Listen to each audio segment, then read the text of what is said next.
Hi everyone, welcome to today's webinar hosted by the Health and Places Initiative, an interdisciplinary group between Harvard University's Graduate School of Design and the Harvard T.H. Chan School of Public Health. The HAPPY Project, which is what we call it for short, investigates how to create healthier cities in the future with a specific emphasis on China.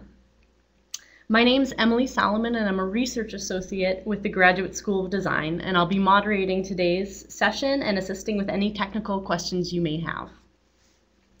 Today's webinar, Assessment and Management of Urban Microclimates for the Public Realm, with Jack Spengler and Dr. Jinsheng Wang, is the first in a series of 5 webinars that'll feature research conducted by experts involved in the HAPPY Project. This webinar is being recorded and will be made available on our website afterwards. A PDF file of the slides will also be available online for you to view. Before we go any further, I just want to quickly review the functionality of this webinar platform to maximize your viewing experience. All right, your active participation is important throughout today's session. Right now I have everyone on mute to avoid background noises, but if you have any problems hearing us, please click on the audio icon, which is a green button located on the top left of your screen, to test your speakers and adjust the volume. You'll also see a box on the right-hand side of your screen with the label Q&A. This is the question and answers pod. If you have any questions during the presentations, please type your question into the lower box in this pod. When it's submitted, it'll go directly to the moderator, me, and to our speakers, and only we can see the questions that you've asked. I'll be monitoring the questions throughout the webinar, and we'll read them aloud during the Q&A session after both Dr. Spengler and Dr. Wang present. The speakers will respond to your questions verbally. We'll try to get to as many as we possibly can during the question and answer segment. And throughout the presentation, you also have access to the chat pod, which is on the top right-hand side of your screen. You can use the chat pod if you experience any technical difficulties or you want to get in touch with us during the webinar. So please interact, submit your questions, and we'll try to get to as many as we possibly can. I'm going to skip this slide and go straight to introductions of our speakers. We have our first speaker, Dr. Jack Spengler, who's the Akira Yamaguchi Professor of Environmental Health and Human Habitation and the Director of the Center for Health and Global Environment at the Harvard T.H. Chan School of Public Health. He's also the Director of Sustainability and Environmental Management Program at the Harvard Extension School. He's conducted research in the areas of personal monitoring, air pollution health effects, indoor air pollution, and a variety of environmental sustainability issues. Several of his investigations have focused on housing design and its effect on ventilation rates, building material selection, energy consumption, and total environmental quality in homes. Next is Dr. Jinsheng Wang, who's an assistant professor in the Department of Urban Planning and Design at the University of Hong Kong. His primary interest is sustainable design, and he emphasizes the shaping of cities to meet the challenges in the contemporary era, such as density, climate change, resource constraints, health, and quality of life. Wang holds a Doctor of Design from Harvard University, a Master's in City Planning from Massachusetts Institute of Technology, and a Master's and Bachelor's degree in Architecture from Tsinghua University. Now I'd like to turn things over to our first speaker, Dr. John Spengler, who will give us an overview of the project. Well, thank you, Emily. And I'll note with some pride that Jinsheng, shown in this picture here, was also one of our doctoral students, and I served on his advisory committee when he was here at the School of Design at Harvard. So I'm so pleased to continue that relationship, professional relationship with him now that he's a faculty member in Hong Kong. So let's start with this. So we chose this title deliberately, Assessment and Management of Urban Microclimates for the Public Realm. So we know that urban environments alter the local weather, the local climate, and it can do it on various scales. You can do it in precipitation patterns that might alter how rain fall, or whether it's snow or ice, or liquid precipitation. There are these rain shadows downwind of major cities where the nuclei for starting raindrops come out of cities and the rain falls downwind. Certainly, we all know windy spots in our cities and places where that infrastructure calms the wind, actually takes energy out of the airflow. And I think everyone's familiar with the concept of urban heat island because of the capacity of our built infrastructure to absorb heat, or even just the heating of our buildings lead to excess heat in urban areas. So we actually are thinking now of a time where we could deliberately think of urban elements and that could modify the impacts, the adverse impacts of these microclimate conditions of cities, or we could actually enhance it. We could use it to our advantage. And with that comes the concept of CityComfort Plus, to model human comfort and see if we can then use it in a predictive sense. So why do we even want to do this? And we start with the premise that human comfort should be an attribute of outdoor spaces. If those outdoor spaces are publicly owned as part of our park systems or road systems, then there's an attribute about those public that is beyond just functionality. It's the thermal comfort. And currently, there's no method to really account for this. We have noise standards and we have noise assessments. A high-rise building goes up in a city and they do shading studies that are used as proxies for how that environment might change or alter with that new element that's being built. So we think it's important to be able to do it for current conditions and future buildings in the near term, but also with sophisticated models, we can really look at how the urban environments, these public spaces, may change with climate change. So a little primer. Human comfort certainly is well-founded and grounded in physiology, human physiology. And it is considered to be what is that thermal set point that we want to be in equilibrium, because we're producing heat, we got to dissipate that heat. But yet we have to retain heat and if that outdoor environment is too cold. So it's a thermal equilibrium that we're always going through adjustments of our physiology to achieve. But we all can appreciate that there's a social context to this. Many of us will put up with being very uncomfortable if we're sitting watching our home team win. Then you sort of ignore the comfort factors. And there certainly is an aesthetic value. I mean, who wouldn't find a beautiful, majestic glacial setting or winter park setting or being on top of a mountain skiing, even though climate-wise we might, or thermally, we might be out of adjustment, but we override that with aesthetic values and inspiration. So it's a complex tapestry of physical conditions. That's the environmental factors of wind and temperature and radiation and precipitation, humidity, and physiological factors in a social context.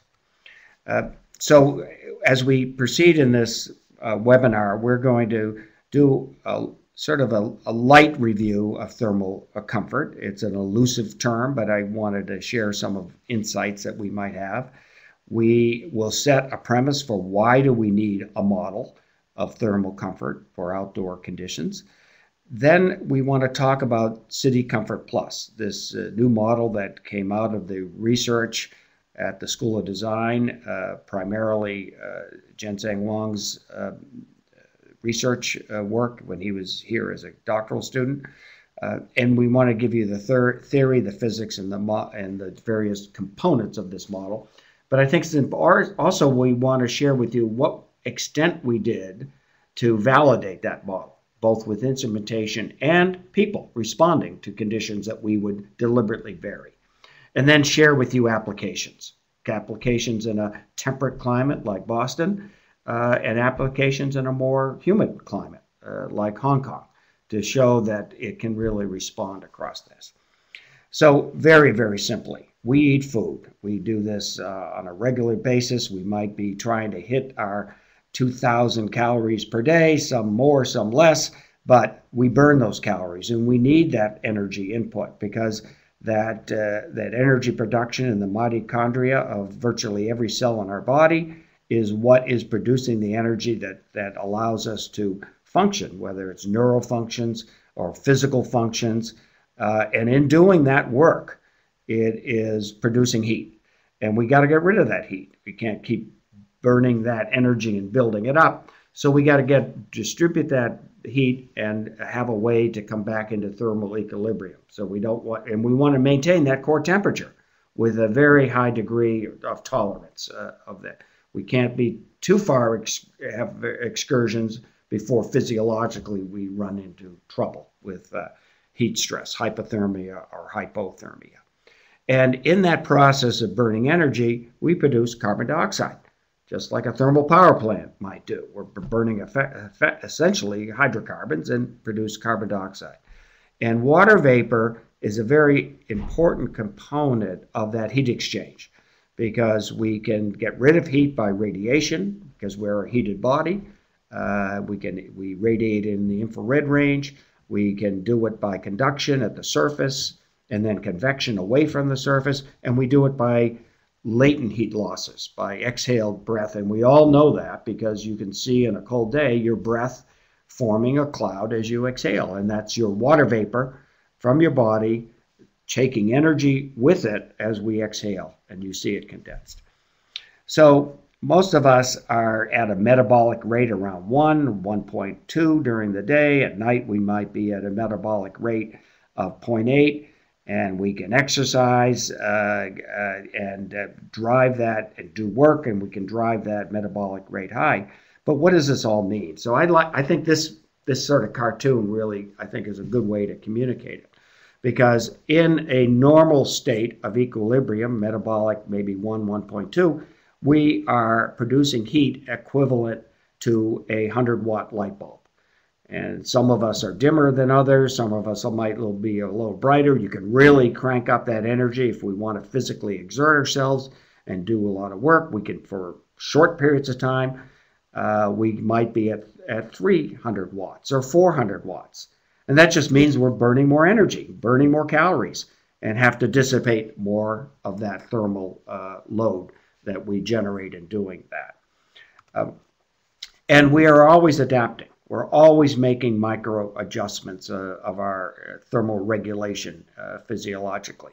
We can adapt to it by clothing, for sure. We all know that. We change our indoor environments in colder climates. We have heating sources, in hotter and moist climates. We have air conditioning systems. So in our built environment, we are doing those adjustments to maintain a thermal equilibrium. So we know a lot about this. In fact, when I say we, I think we could point to the military, we can point to transportation and the apparel industry that know a great deal about the models of human physiology and how it can be modified with ventilation, with humidity, with clothing, as ways, and with infrared radiation. We can modify our sensation of temperature and comfort at the boundary. So what we probably don't really know, because a lot of this work is done for adults, the infantry person or the passenger or driver in a car to get that high-end design to the ventilation and air conditioning and thermal systems of our airplanes or our vehicles. So we know this very precisely for a certain segment of our population, but not so much for elderly, not so much for children. We know that it differs. Our thermal comfort settings differ by gender. So there's the classic marriage dilemma of too many blankets, too few blankets. What do you set the temperature at night so that both people are satisfied? I think the auto industry has responded to this because they want marital bliss, and they have thermal regulations on the passenger side and the driver's side, so you can both achieve what you want at different set points. But clothing makes a difference, of course, activity levels, preference, and location. So I wanted to share this slide. Here's my granddaughter, Lila, and my mother-in-law, Marge, and there's 85 years between the two. And look at this. They're in the same thermal environment. They're indoors. They're looking out a glass window. Lila is perfectly comfortable with a thin layer of clothing, just one layer of clothing in this setting. But Marge, because of the indisputable factors of aging, the ability of our surface capillaries near our skin to dilate, to bring more heat to the surface, or to contract to keep the core temperature warm, those thermal regulations and the response, physiological response, changes with age. And so she needs multiple layers of clothing, and she even is holding her hands to retain heat.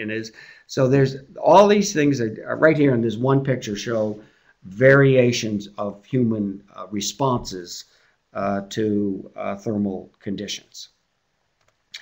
So what is this? What are we trying to do here? So heat being produced in the muscles and the bone and the fat actually get distributed to the surface. And if it's exposed skin, we can radiate that heat out with infrared. If it's exhaled breath, we're dumping heat with our exhaled breath and moisture. But we are mostly surrounded by clothing, and that clothing then is a form of insulation. So I wanted to talk about what are we actually trying to do here, right at the boundary, that air between the clothing and our skin. And I've done this experiment in my classes. I've brought thermometers on a cable, and I've asked the students to measure the temperature under the clothing right at the boundary of the skin and record that. And then we put them all up and we do an average. And time again, that average comes out around 80 degrees, 82 degrees, as the condition that people are actually experiencing at that time in a building with a heating and ventilation system. And what's interesting is that this is predicted, or this is very consistent with our ancestral roots. And our ancestral roots, we believe, go back to the savanna of East Africa. And this picture is that setting.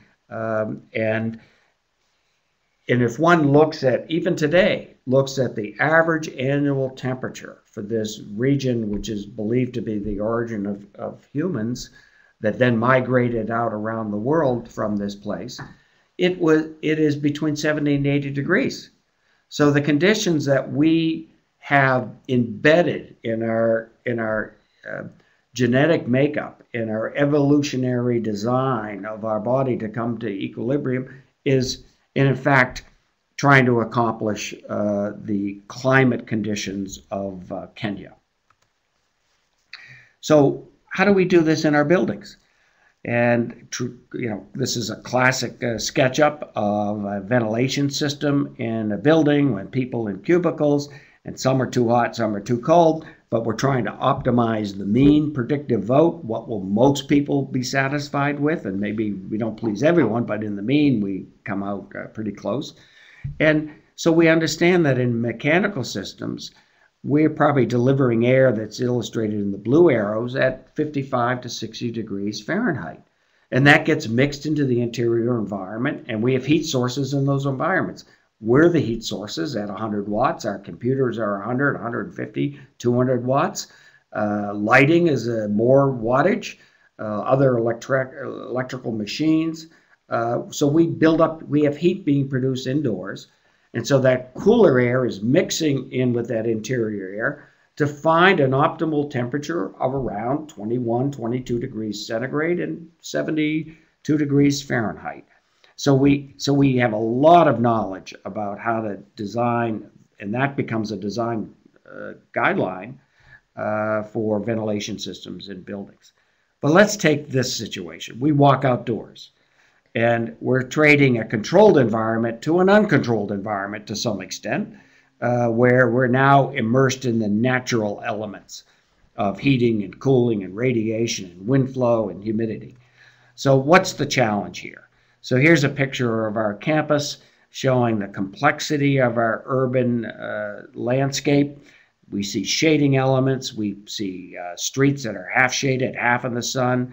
Here it's a rather homogeneous facade with the colonial design and red brick buildings, but the rest of our built infrastructure has tremendous variety of surface elements that have to be considered if you were to design a model to predict comfort. And we know those outdoor environments change. So this is a picture in Harvard Square in January, and Emily, what would you say? It's 3 times that high as our Just about snowpack? that, yeah. So here is my doctoral, now my research associate, Memo Cedeno, and it's probably up to his shoulders right now, as we've had 4 snowfalls of that depth. But what this illustrates is that we adjust to that. We know we're going outdoors. And we know if we're out there for any extent of time, we would lose a lot of heat, and our core temperature would be subject to dropping under these winter conditions. So what do? We insulate ourselves. Put our hands in our pocket, we'll put gloves on, put a couple of layers to keep that boundary layer comfortable. So let's look at the public realm. Let's scale this up and say, well, what if we were, and this is our famous Boston Common set aside as public land from the earliest colonial days. But that surrounding area has changed significantly with buildings that cast shadows or buildings that are more highly glazed that throw heat back into that space. So we ask ourselves, first of all, it's a nice place to go. It attracts a lot of people, winter and summer, and it shows lots of variety of sunny places and shady places. And here's another public place in Boston that used to be an old garage, knocked down and made into a public park. And people flock to this on this beautiful June afternoon, and they want to leave their offices and come out and experience nature and choose a place that they sit in the sun, are comfortable. Some have dark clothing, some have light clothing, some are in the shade because that's how they feel more comfortable. But you can see how well used this is on any nice spring, summer, fall day. People really want to use this place. So we ask ourselves several questions. One is, how is that going to change? So this is, I think, really important information for all of us to pay attention to. So this is NASA's and NOAA's confirmation that last year, worldwide, 2014, the hottest on record. 58.24 degrees Fahrenheit worldwide. You see the record from 1880 of the mean annual temperatures, and most of that rise is occurring in the last 20 years. So let's project over the next, my gosh, it's only 35 years from now. So this is well within the lifespan of most people that are living now, in fact. And so we use projections from well-established science that says, we are going to experience in large parts of the earth areas that will be hot and too hot really for any kind of extended outdoor work. Maybe if you keep it 1 and 1.5 minutes, you're fine. But if you go and think you can do 300 watts of work or 400 watts of work under these conditions, it's going to be greatly curtailed. So these are the probabilities of summer temperatures, whether they'll exceed the mean temperature for the summers over the last century. And so 70 to 90% sure that parts of Western Africa, parts of Asia, India, China, Southeast Asia, Vietnam, Cambodia, Indonesia, Malaysia are going to be excessively hot during the summer. And here's the concern for this, because we have a relationship between relative humidity on the horizontal axis and temperature on the vertical axis. And the combination of humidity and temperature if it exceeds certain levels, we are into a drastic heat stress condition. So you better not be cutting your lawn in temperatures that are in the hundreds and humidities in the 80s, because you won't be able to do that for very long, or playing around a set of tennis. So as this area, so this is fixed, but the world is pushing the environmental conditions ever more steadily towards the yellow, towards the orange, and towards the red conditions as we experience future climate changes. And even looking historically, we know that this has dire public health consequences. So here's a composite of research that regresses temperature against the relative risk of mortality, setting the relative risk at 1 as a reference point in and around our comfort zone, 22 degrees centigrade. And if cities on a daily basis get hotter than that, the probability of increased mortality goes up. And if cities get a lot colder than that, or even though the slope is not that steep, even on the cold side, there's an increase, a chance of mortality in the population. And this comes from evidence in this plot of multiple cities, and what you're seeing in the red line is just the mean through those analysis done for multiple cities. But this has been borne out in studies all over the world, taking also into account some kind of climate adaptation. So cities that experience more heat can tolerate more, but eventually the heat stress will even work there. So this has consequences. Heat stress is serious for crops.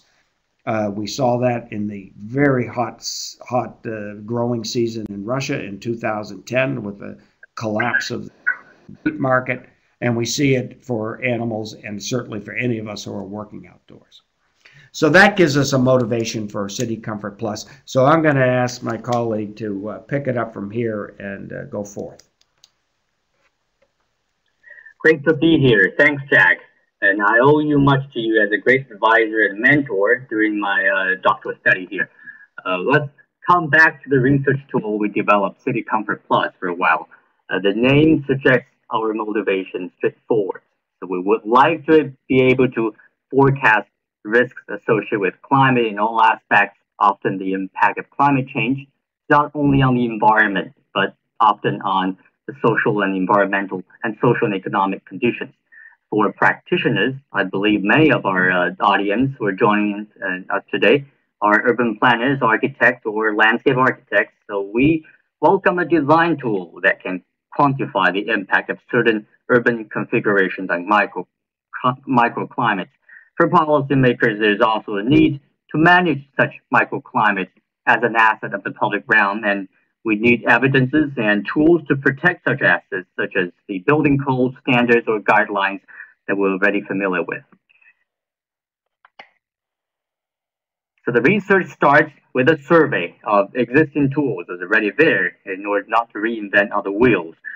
In order to assess human comfort in the outdoors, we need to compute all the following variables: radiation, wind speed, temperature, humidity, and most importantly, human responses to the thermal environment.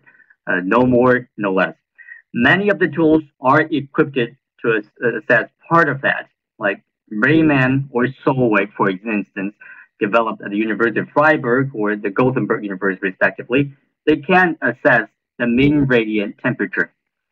DEVA for Rhino was developed at MIT, is capable to assess the shortwave radiation or the visible light, but not the long wave or the infrared radiation. And the rest of the list can deal with one or multiple variables. Our own tool, CityComfort Plus, is configured to tackle all of this. And this is possible thanks to the improvements in modeling and computing technologies. So this flowchart gives you an idea how CityComfort Plus, the model works. To begin with, we have to input weather data from a ground-based weather station nearby. We need solar radiation, air temperature, wind, humidity, and the three-dimensional urban configuration, buildings, topography, or the thermal and physical properties. Luckily, such data are available for most cities that we live in today. A second step is to calculate localized microclimate inside the built environment, so such as the mean radiant temperature, localized air temperature, well, it captures the heat island effect, localized air speed. This is done using computer models, which I will show you in a minute. A third step is to predict human body responses to the thermal environment, such as our sensation, the perception of comfort, stress, or strain. We'll come back to that point with more details later. The last step is to run the model repeatedly through alternative scenarios in support of actionable items. So how can cities be renovated or reconfigured to enhance comfort and safety for all? With illustration of the mathematical principles, I won't be able to explain all the details within this webinar. However, we'll leave the slides behind for you to take a close look. The most important is the law of the conservation of energy. That is, the system's total thermal energy, radiation, air movement, sensible heat loss or transfer, remains constant. The system can be an urban district, it's a large system, can be a street canyon, or just the individual, a human being. The system, the district, for example, consists of the air, of the urban air. We call it the canopy layer, and the atmosphere above it, or the built environment below. We call both of them the boundary conditions. The canyon scale, as we move in, deals with the transfer of thermal energies, the street canyons. Notably, you see the sunlight, heat transfer from building walls, waste heat emitted from cars, or the AC units. The last scale is actually the human body, which is the most complex of all systems, and is constantly exchanging energy with the surrounding environment. So our bodily thermal regulation is an extremely complex mechanism. We can now use mathematical tools, luckily, to describe it. Over the course of the century, there are roughly about 100 such models developed to do the job, and this is only a summary of the progress. From the one node, the two node, and a multi-node model, you can see that these models are getting more and more sophisticated over time. From a clothed meatball to those of a real person made of body parts, bones, muscles, fat tissues, skins. Most models in use today account for the radiation, convection, respiration, sweating, shivering, or vasomotor movement, which is expansion and the contraction of our capillaries or vessels to adapt to heat conditions. So we carry out validation studies on Harvard campus between the medical school and the School of Public Health. The image on the lower part is the site configuration, where we put those sensors. The sensors consist of the portable weather stations, gray ball thermometers, as well as the infrared camera. We use that to measure all the meteorological conditions, to measure the long wave and short wave radiation, and also the surface temperature, such as those of the ground or the building wall. The measurement was repeated in winter, in spring, and summer through a variety of weather conditions. The image of the lower part, well, you see that the rooftop station actually is recording the condition at the boundary layer and the canopy layer as well. Well, the next slide shows a comparison between our own tool, CityComfort Plus. It's the comparison between measurement and the prediction. We're not only showing ourselves, but also showing a parallel study between other tools, such as Raymond, MVMed, and Solway. So you see the predicted results are on the vertical axis. Measured results are on the horizontal axis. So in the ideal situation, we will have, if the agreement was perfect between measurements and prediction, we will have a 45-degree line. Well, you can see the agreements of CityComfort Plus is pretty good, satisfactory, especially compared with the others. We also validated our tool with people. So this is a few shots taken during our human subject studies on Harvard campus. So we rotate participants in sunny, showery, windy conditions. So each were tasked with different activities sitting, standing, some are doing light exercises, some are drinking coffee or drinking water, some are eating food. The goal is to diversify the metabolic rate. We collect self-reported thermal sensations and comfort at regular intervals using mobile devices. Our model, in the end, was able to predict well the mean responses from a group of participants, although the individual responses, as Jack actually made the point very clear earlier, each our human beings, each of us are complex. We also run this study in Hong Kong, one of the world's densest cities. You see the infrared image on the lower part was taken on a hot summer day, shows the additional heat stress at the pedestrian scale, mostly because of the waste heat from vehicles, buildings, and restaurants. You can see the road surfaces and shop fronts or the car, the windshields are very hot compared with the others. This is really the kind of a message. We need to think further on the design of walkable streets. And again, this goes to the public realm. How can we improve the pedestrian experiences in modern dense cities? The CityComfort Plus, the model can be applied immediately in two aspects. The first is a rapid assessment of the development proposal at early stages. The second is to support design and planning. I will give you examples on both. So the first example is the Copley Place residential tower. For those of you not familiar with Boston, this is a 47-story apartment building, which is currently under construction in the Back Bay neighborhood. The upper portion, you will see the image on the slide, is an annual hourly thermal sensation map for a particular street intersection. The y-axis shows the hour of the day, while the x-axis is the day of the year. The red color stands for strong or extremely strong heat stress. The green color means the no stress zone, which most of us will feel comfortable. The blue color shows the cold stress. We use the hourly data of the entire year of 2012 from a weather station located in Central Square in Cambridge, just across from the Charles River. But the weather station is still located in the urban area instead of a rural area. So this slide shows before the construction of the tower, what is the thermal sensation conditions. You see the winter is cold, obviously. The summer is hot, especially during the middle of the day. You see the plan and perspective, the street corners provided. Notice that the black portion on the upper image is covered because we're only showing the daytime hours. That's when most of us tend to hang out in public spaces. The second image shows the thermal sensation after the tower was built. Notice that the cold stress is on the rise, but the heat stress has reduced. So before the tower and after the tower, you can compare. Another case is close by. We use the Copley Square, that's actually 1 block away. In history, the square has been remodeled several times, and CityComfort Plus allow us to go back in time. This image is before 1984. The square was a concrete plaza, paved, underused, very much like Boston City Hall Plaza today.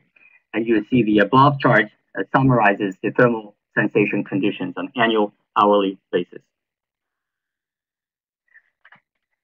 This slide shows the square in its current form. You will see more greeneries, generous tree canopies, and no wonder the square becomes a well-known tourist attraction. Notice the thermal sensation has improved a lot.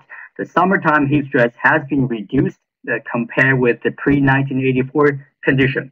Again, this before and after the remodel in 1984. It takes decades for us to learn how to design attractive and comfortable public open spaces.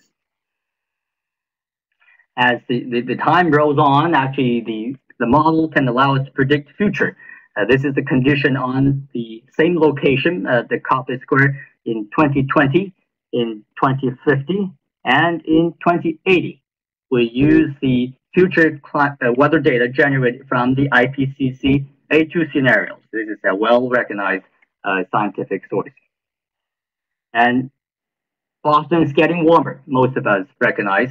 And you may guess that a warmer winter can somehow compensate for the hot summer. So overall comfortable hours perhaps remain the same. The conclusion is not exactly. So this slide shows the thermal comfort autonomy, which is a measure of the percentage of comfortable hours divided by the all hours in the year. In other words, this is the cumulative comfort conditions. Green means more comfortable hours, and dark means less. So the current condition, as you can see, is more comfortable than the pre-1984 one. For the reason the tree canopies and vegetation helps a lot. You see the situation in 2080 much darker than present, means less comfortable. Even with today's weather, if we have comfort and people's perception in mind, well, the design of Copley Square can be even better. Now we can dare to envision to improve the public square for human comfort. And the slide is an example. The square can achieve comfortable conditions. We can extend the shoulders of comfortable season even into winter days. All this can be done by known strategies. The dynamic shading devices, windbreaks, vegetation, or in cold days, the radiant heater can start to work. In summer days, evaporative coolers, these are sprinklers ejecting fine water particles, which can rapidly cool the ambient air. And all these can be powered by renewable energy. Some of them are passive. The renewable, as you can see, the wind turbines installed on site is part of the strategy to mitigate excessive wind. This is not wishful thinking. Actually, all the design elements are already in use. Let me show you on the next slide. A summary of the design technology and tools. Some are fairly low tech. We built cities with shadows in mind, choose the facade material based on the thermal properties, not always the look. And you will see the lower image on the right-hand side is an evaporative cooler used during the World Expo in Shanghai, a quick and low-cost way to deal with hot summers. The upper right image, you'll see the Green Acre Park in Manhattan, New York. Very few would notice that there are overhead radiant heaters installed in the park. You don't see it, but you definitely feel it in the cold season. And CityComfort Plus allow us to quickly assess a proposed development before it is built or even it is approved. And they will have implications for design guidelines and zoning codes, for instance. And these can be used to enhance the safety and comfort of inhabitants by taking full advantage of the sun, the wind, and the modifying effects of cities. Another application is the location-specific weather services. Well, the current weather services has limitations in dealing with dense built environments. The heat island effect, for instance, is very hard to model at a small scale, definitely smaller than most of the meteorological model can handle. With the help of the CityComfort Plus, the millennials can perhaps use their mobile devices to find a place to lie down comfortably. This is the last example in Hong Kong on how design can mitigate extreme heat stress during the summer. The left image is the scenario one, summarizes the current condition in which the city is built with the tower on the podium, which is the basic building typologies you see in the recent decades. The street is very hot during a typical summer day, as is marked in red. An alternative design as we move to scenario two is to shift the podiums to the top of the tower, as it was shown in the middle. Okay, you see the yellow areas begin to expand, which shows improvements in mitigation of extreme heat stress. The conditions are even better if we move to scenario three, but now the towers are elevated above the ground. And here's the reason. In the next slides, you will see below the lower part of the screen is the CFD computational fluid dynamics simulation of the airspeed at pedestrian level. You notice that as the podiums being removed and the towers being elevated, the wind conditions has been improved a lot. So that definitely will help with the pedestrian comfort. It can also help to clean the localized air pollution by moving particles and exhaust gas from people. In summary, a tool like CityComfort Plus allows us to assess whether our existing infrastructure is enhancing comfort or taking it away. With improved capacity to assess and manage microclimate, we can design cities of the future to take full advantage of the sun, the wind, and fresh air, to promote comfort not only on private properties, as we're doing right now mostly, but also in the public realm, to protect the safety for the elderly and the children during future heatwave events, etc. So with these remarks, we're going to conclude today's presentation and open up for questions. Our contact and emails are on the screen for further pursuit. Thank you. Thanks, Dr. Wong. Great presentation, Dr. Spengler, Dr. Wong. And I'm going to turn it over to some questions and answers. Thanks to those who have already typed in their questions. Just as a reminder, if you have any, feel free to type them into the lower box in the question and answer pod on your screen. So I'm going to first start with one big picture question and then get to some more technical questions that have come in. The first question is, how much time did your assessments of Copley Square and Hong Kong take? And what were some of the greatest challenges in completing these assessments? Great question. Thanks, Emily. Let me use the Copley Square, for example.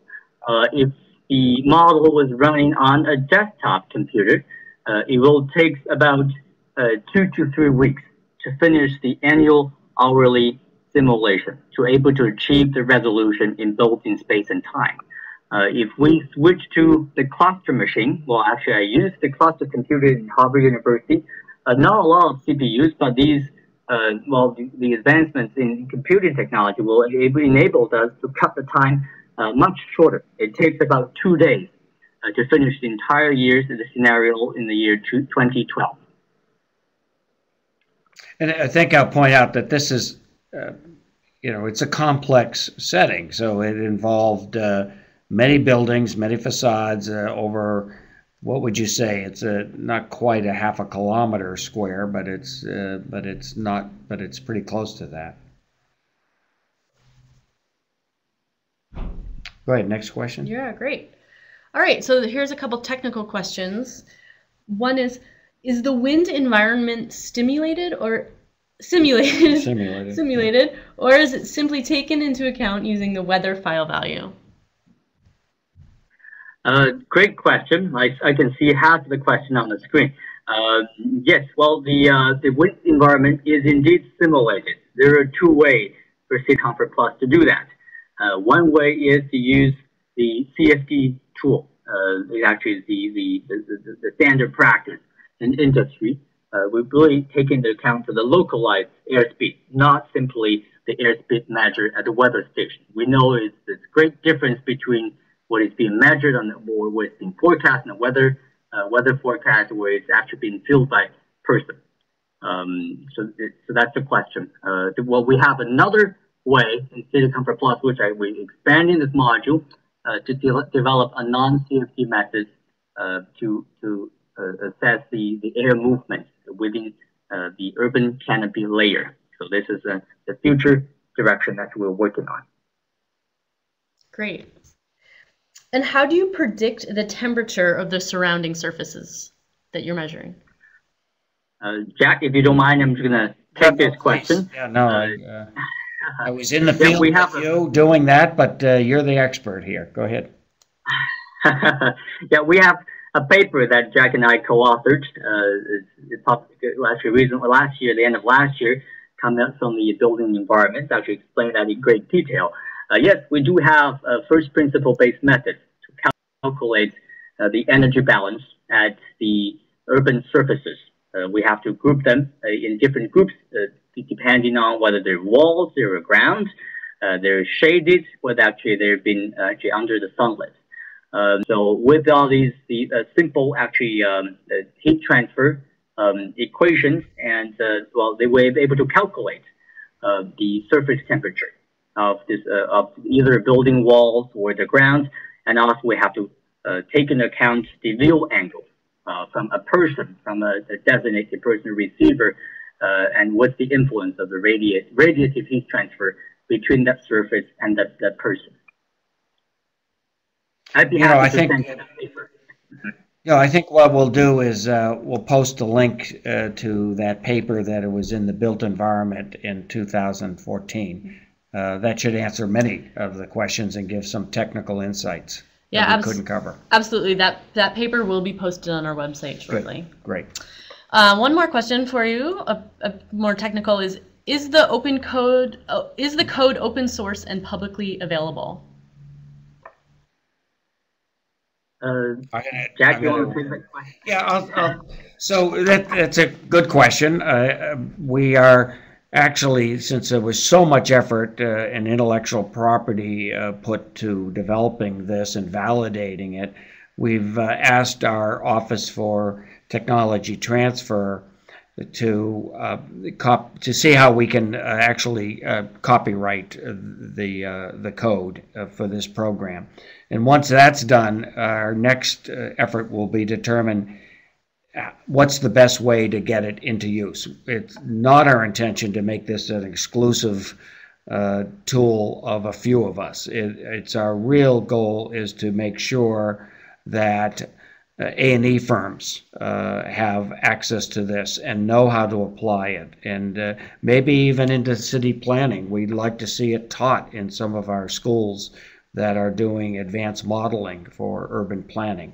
And eventually, I think a simplified form that Wong is already thinking about would be a rapid assessment tool that would be in metropolitan planning commissions, for instance, or zoning boards, so they could actually say that we have a way of quantitating the value of a public place. So our full intent is to get this out and used. It's a matter of how we roll this out, because it's going to take a training for someone to do this. We have to write the code books. So there's still a lot of work to do before it can be more widely accessed. Great. And I think you actually partially answered the next question that came in, which was, what is the biggest takeaway you see for planners, and how do you see this knowledge and these tools being used and applied? I think you did partially answer that. I did partially answer, but in fact, as I'm engaging in this webinar, I made a note to myself for discussion, Ginseng, to say, maybe I could see at some point that this is so widely available that a source like Zillow that says, here's a prospective property owner that's looking at a property, and you care about schools, you care about taxes, you care about other services, you care about walkability of your community. Well, why not care about this even for that own property? What is the comfort values of your own property?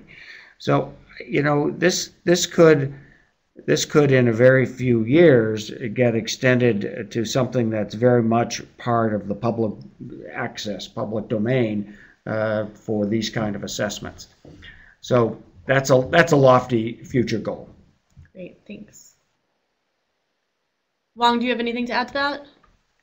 Well, I think that's a great summary already. The tool, as Jack summarized, would be a rapid assessment tool. I think the advantage really lies on coming in at early phases rather than actually attack to the end as kind of a ad hoc assessment tool. At the early age, allow the rapid adjustment of the design, actually, or the planning or master plan to change the planning layout and to see the impact. Allow us to compare different alternatives. And in a way, is as a tool to assist planners. Well, actually, no way, we have no intention to use computers actually to replace human brains. And so far, human brains are still actually one of the greatest decision-making tools. But with the help, with the quantitative tools, I think we'll be able to help planners to make better, more informed decisions about microclimate, since the intuitions or personal experiences sometimes has its limits in extremely dense city scenarios that we have never trained in to build up experience in such context before. So with the quantitative tools, that will actually enhance our capacity in dealing with kind of quantitative and complex situations. Great, and we have time for one more question. It's a question/comment. It's, have the results of the CityComfort Plus model been presented to Boston or Cambridge? Cambridge, in particular, is working on a climate change vulnerability assessment and recently held a climate collaboration contest about how to mitigate urban heat island effect. And I think this research would be very helpful. That's a good. I actually sit on an advisory board for the city of Cambridge on climate vulnerability, as do several other faculty members of the university. And the short answer is no, it has not been yet. There are plenty of forums coming up on campus in the next couple of months. A big conference we're going to have the end of June about urban planning and for health. And that it will have its place in those settings. But I'm glad I had that question. It stimulates us to actually follow through on what we as academicians should be doing for our communities. So the short answer is that it will be. Great. Thank you. Well, thank you for submitting those questions. They were really great, and I appreciate you sending them in. So just want to wrap up. I want to first thank all of you that joined the webinar today. And as I mentioned earlier, the recording of this presentation will be made available online at our website, which is research.gsd.harvard.edu/happy. That's a long URL, but it's up on the screen, so you can click that. And I also want to thank our two speakers for graciously giving their time and expertise to share with all of you today. I want to encourage you to join us for the remaining webinars in this series, which will focus on new tools for evaluating existing places and making existing buildings, neighborhoods, and cities healthier, and new analyses of existing places as well. If you are unable to attend them, all the recordings will be made available online for you to view at your convenience.